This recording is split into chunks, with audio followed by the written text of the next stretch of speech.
Good morning. I'm always very impressed by the large crowds that come out to hear ancient Near Eastern scholars speak about their stuff. At least it happens in Paris. I'm not even sure that would happen in New York, but Paris is a great place to be an intellectual.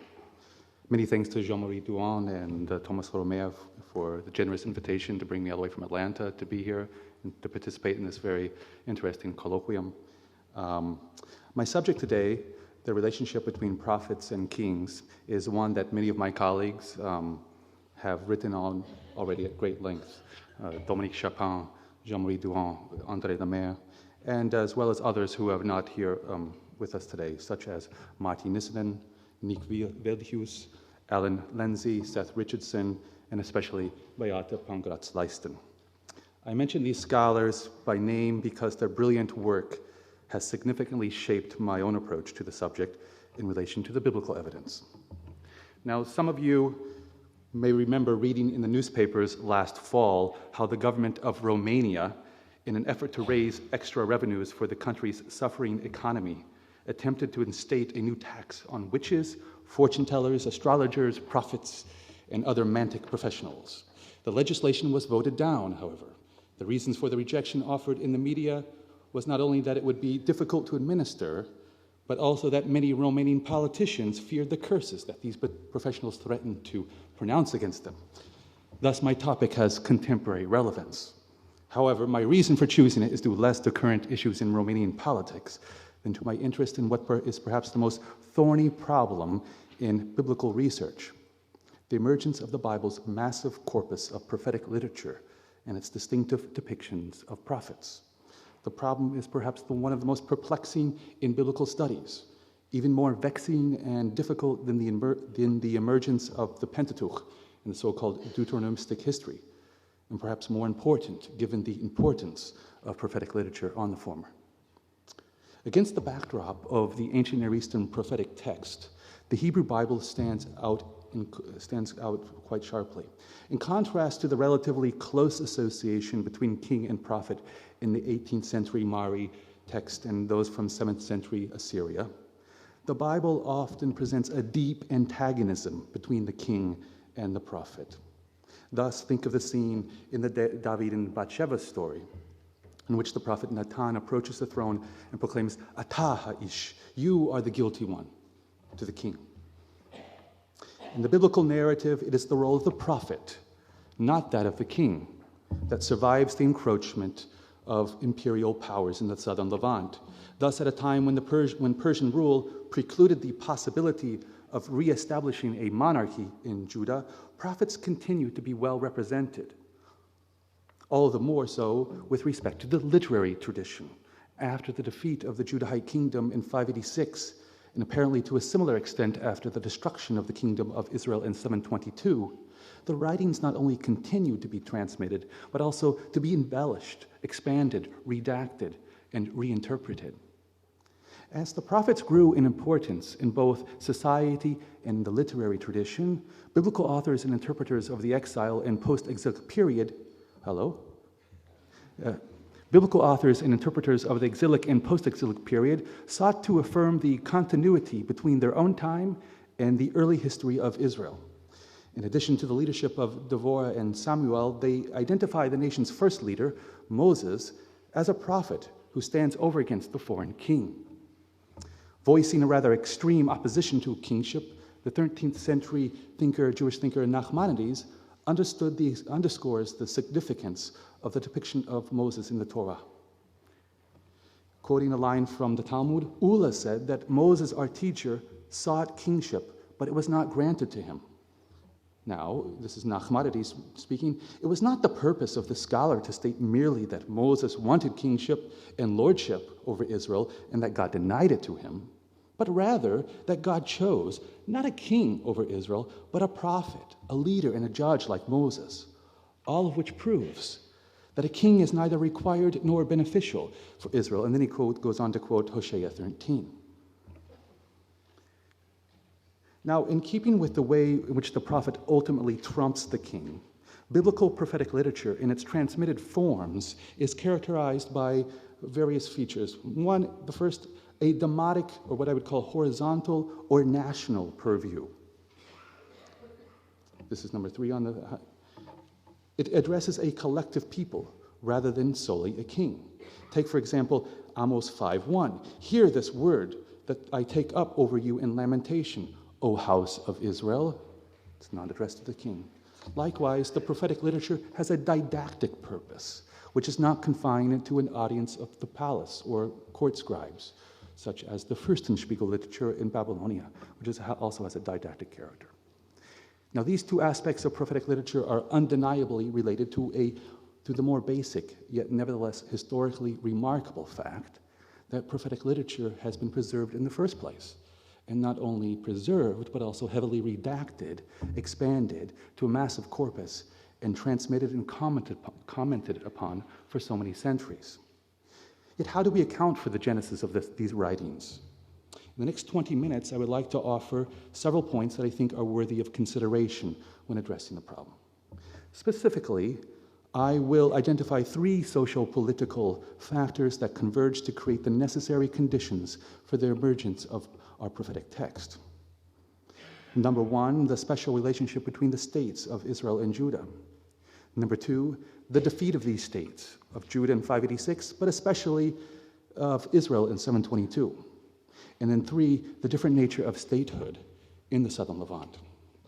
Now, the first of these 2 factors are closely related and are best treated together. So let me begin by explaining what I mean by the special relationship between the states of Israel and Judah, and what it has to do with the emergence of prophetic literature. The Bible presents Israel as a people before it entered the land and before it established a centralized state in the reign of Saul and David and Solomon. Later, this kingdom splits into 2 states, Israel in the north and Judah in the south. Thus, the Bible presents one people divided into 2 states. Yet here, the Bible cannot be accepted at face value. It is doubtful that the inhabitants of the kingdoms of Israel and Judah saw themselves as one people, at least not in the beginning. The historical data leaves no doubt that Israel was a stronger and more influential power in the southern Levant, much more powerful than Judah, its southern neighbor. In fact, Israel was so strong that it succeeded in exerting its political influence over Judah, making this kingdom its vassal for a period of time, and constantly interfering in local politics, in internal politics. The long years of Israel's hegemony in Judah inevitably made a cultural and religious impact, or had an impact. Thus, we can witness how through cultural mimesis, Judah embraced architectural forms from the north, such as these proto-Aeolic capitals that we witness in Jerusalem and Ramat Rachel, probably coming down from influence from the north. Such evidence suggests that some elites in Judah would also have been eager to adopt Israel's ideologies and cultic practices as well, while others would have sharply rejected the cultural and political influence in order to maintain a distinct Judean identity. So you have both ways. And later, I would say, as the Assyrians conquered Israel in 722, many in Judah would not likely have mourned the fate of their northern neighbor. Which brings me to the second factor, defeat. The foreign occupation and the destruction of Israel left the kingdom of Judah as one, if not the most important power in the southern Levant. Various circles in Judah viewed themselves as divinely vindicated and commissioned to carry on Israel's legacy. As Israel's cultural heir and political successor, Judah, the kingdom, became an important context in which Israel's literature was transmitted, read and redacted and reinterpreted. Among the texts from Israel that were being read in Judah were not only national narratives that would become a central component of the later Pentateuch and former prophets, but also prophetic writings. Yet perhaps more important than the transmission of any specific text was the political discourse that Judah inherited from Israel and broadened. In laying claim to the succession of Israel, some circles in Judah emphasized the superiority of its dynasty, the line of David, while other circles, and this is the most important point, pointed to a deeper common identity independent of the royal houses. That common identity was a national one, namely Am Yisrael, the people of Israel, What later grows out of this discourse on peoplehood is an emphasis on one deity that we hear in the Shema Israel. The Lord, Hear, O Israel, the Lord your God is our God. The Lord is one. From here, we come quickly to the Deuteronomic covenant ratified by the deity and the whole people of Israel, now, of course, including the inhabitants of the kingdom of Judah. In all of this, the king plays a very subordinate or no role whatsoever. It is Moses who mediates between the two parties, creating an ideal that shapes the identity of other prophets in Israel as figures whose messages are addressed to the entire people rather than solely the king. So in seeking to account for the distinctive Dhammatic, horizontal, and national emphasis in the biblical prophetic literature, I would point to the project of peoplehood among Judean authors who sought to find a common identity uniting Israel and Judah after the defeat of Israel in 722. This brings me to the third and final factor, the different nature of statehood and degrees of state centralization in the southern Levant in Mesopotamia. Against the backdrop of the cuneiform evidence of Mesopotamia, the biblical depictions of prophets stand out in sharp contrast. Whereas the prophets and diviners in Mesopotamia affirm their loyalty to the king, the biblical ideal of the prophet stands often in opposition to the palace. Taking ancient Athenian political discourse and modern Western democracy as the standard, one asks, how did Israel manage to develop this culture of dissent, whereas Mesopotamian and Egyptian civilizations remained focused on the person of the king and leave little room for political opposition to the palace? The formulation of this question presupposes a teleology, with Israel representing a more advanced stage in political development because of its higher tolerance for dissent. I would suggest that this question is posed falsely. It needs to be reversed. That is to say, the problem is not explaining the development in Israel, but rather in Mesopotamia, and in Egypt for that matter. There, rulers succeeded in creating very centralized polities. Here I would draw attention to Max Weber's concept of Gewaltmonopol, the state's attempt to monopolize force. In order to achieve this monopoly, states naturally seek to control political opposition. And in ancient Western Asia, such political opposition could originate from prophets. Thus, it is not surprising that the cuneiform record for prophets and mantic professionals from 18th century Mari or Sargonid Assyria witnesses to the efforts of the palace to exert its influence over already ancient and established sectors of society that were potentially inimical to the political designs of the king. Much of this record consists of letters to the king from diviners themselves or from officials conveying the words of prophets. In doing so, the senders are demonstrating, and they often even draw attention to this, they're demonstrating their allegiance to the king and fulfilling their obligation to accurately and immediately report all oracles and prophetic activity. Now, with respect to the haruspices and the astrologers, these professionals, which are called later scholars in the Neo-Assyrian period, the Umani, were generally easier to control for the palace. Nevertheless, even they posed political threats sometimes. This fact explains why, in an important text from Emori, edited by Douan, the so-called Protocol of the Baru, a haruspix writes to Zimri Lim at great length. So this haruspix writes to him, affirming his loyalty and swearing to accurately report everything he witnesses, to never perform a haruspice at the command of anyone who speaks secretly against the king, and to divulge any rumors of insurrection among his fellow haruspices.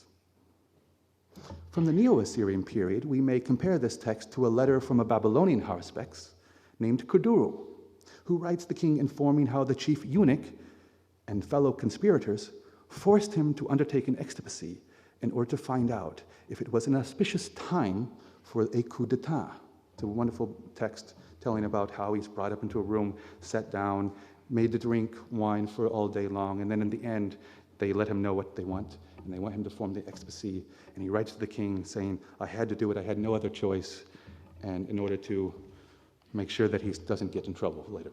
But a greater threat, however, was not from these inductive haruspices and expacy and astrologers, but rather from the non-rational, non-inductive forms of divination, what we heard about a lot yesterday.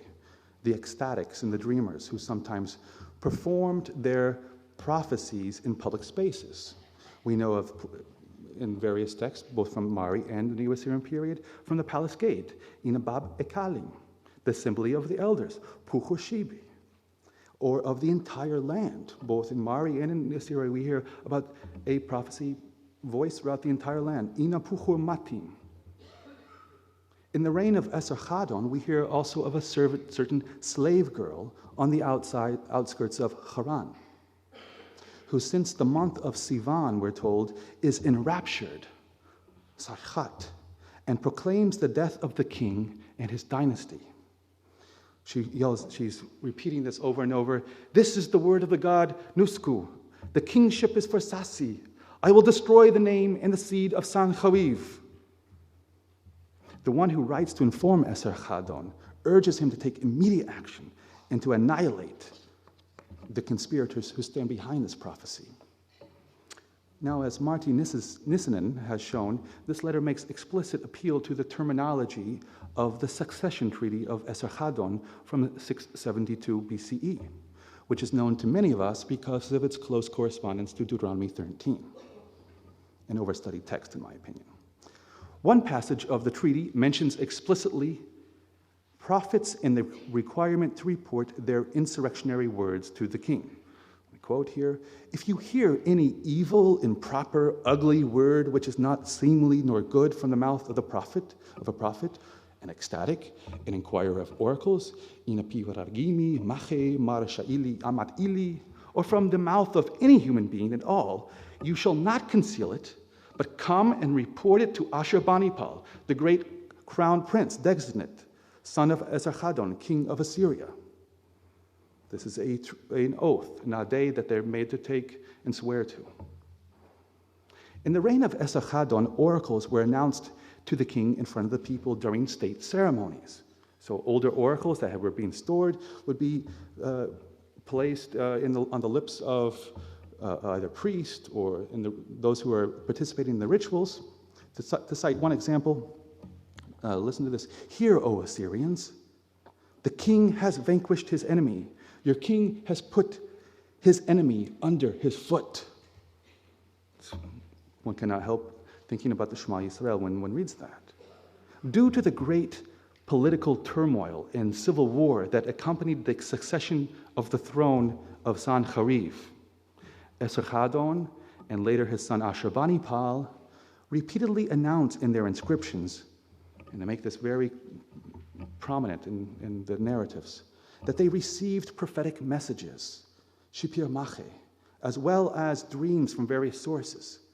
And all these support their rule, meaning that Ishtar is on the side of Esarhaddon and his son Ashurbanipal.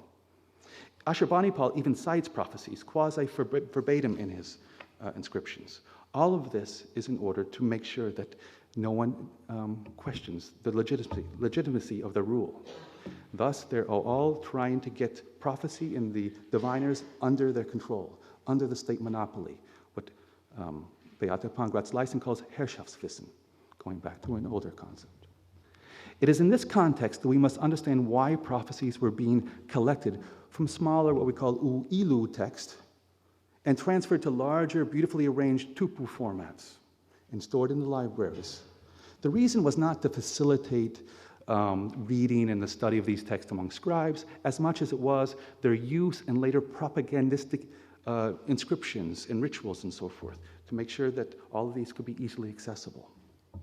Now, if I had more time, I would discuss various other means in which the palace sought to bring prophets and diviners under the control, such as bestowing on them gifts. We have many receipts of these gifts from Mari, consisting often of garments, but also a donkey, monumental weapons, and precious metals. They're rewarding their prophets with these things.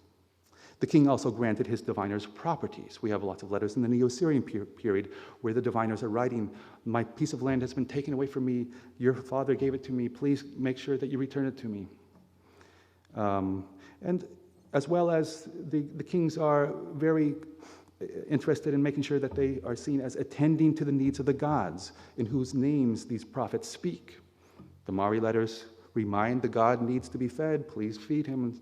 And in doing that, the king is also showing that he's very much in creating a relationship with these prophets so that they are on his side.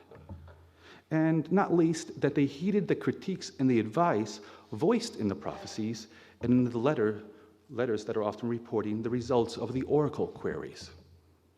The point in drawing attention to all this evidence is to show that even the very centralized states of Zimri-Lim and the Sarkhanid Assyria, in the process of creating a Gewaltmonopol and a Wissensmonopol, went to great length to hold in check divination, prophecy, and the threats that they could pose.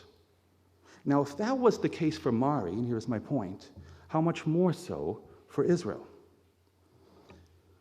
Now, Israel, you might say, is a smaller state, doesn't need to have so much state control. Assyria, the kingdom of Zimri-Lim, is a much larger one. But if we look at the biblical evidence, we see a lot of remarkable features of prophets who are on the periphery, who are not under the control of the state. Think here, first prophet that we hear about in the Bible, in the Pentateuch, Bileam.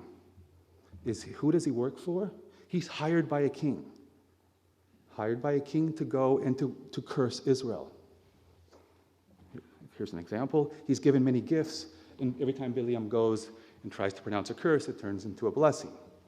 The point is that Bileam is not working specifically for one king, but can be hired by various ones. Think also of the school, in this term also, the schools of the prophets. These schools of the prophets we hear, in maybe perhaps most of you, in terms of Elijah and Elisha. They are the fathers and they have their sons. They're called the B'nai HaNevi'im. They have their own place. Some of the narratives tell that they're too large, so they go and build another house. They live on the periphery. They're worried about making a survival, but they're not working for the king. Now, of course, this literature might be late, but I can't imagine that the biblical authors invent that from nothing, especially as we see a very close association between that type of culture and later schools that are within late antiquity. Also remember how Naaman, a foreign king, can hire a prophet from Israel. The prophets are seen as not working specifically for the court. Then we have many texts throughout the Bible that refer to the prophets at the courts of the kings being fed by them. Many times, for example, think of 1 Kings 13, a anonymous man of God comes to the king, gives him a prophecy, and the king then offers, "Come home with me and dine, and I will give you a gift." But the man of God said to the king, "If you give me half of your kingdom, I will not go home with you, nor will I eat food or drink and water in this place. For thus I was commanded by the word of the Lord, you shall not eat food and drink water, or return by the way that you came." So he went to another way and went home. Think also of the 400 prophets of Baal who were at the table of Jezebel in the palace of Ahab. In this context, we can think of Elijah, who is being fed according to the rabbis. He's being fed by the ravens in the Bible, but the rabbis say, where did the ravens get the bread? They were picking up from the table of Achav. Others say, well, they need kosher, so it must have been Yehoshaphat. But the point is that here the ideal of the prophet is one that is independent, on the periphery, not in the control of the state. Now, of course, that's the ideal that the biblical authors are moving towards.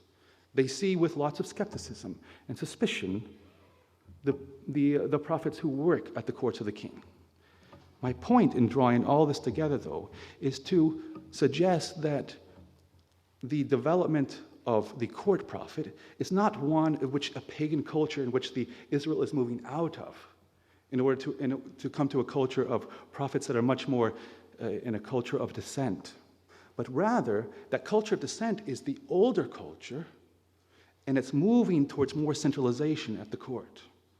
So that the biblical authors, in the end, when they cast aspersions on the court prophets, they're not doing so out of some innate, deeply seated conservatism that would rather have the prophets of the ancient times before there was the king. What is going on, and this is part of my first suggestions, is that the defeat of the state of Israel in the later Judah has come together with a prophetic culture that goes way back in time, and that the two converge in order to create the prophetic literature that we have. The state is the problem. Peoplehood is the future. It is also the past. Am Israel is what will continue on. And in terms of coming to grips with a project of statehood that was ultimately destroyed, the biblical authors point to the people of Israel as the continuum that endures throughout Israel's history. And it's that peoplehood and the prophets that serve the larger project of that peoplehood, not the king, not the state, that is what is so central in the biblical literature. I look forward to your suggestions. Thank you.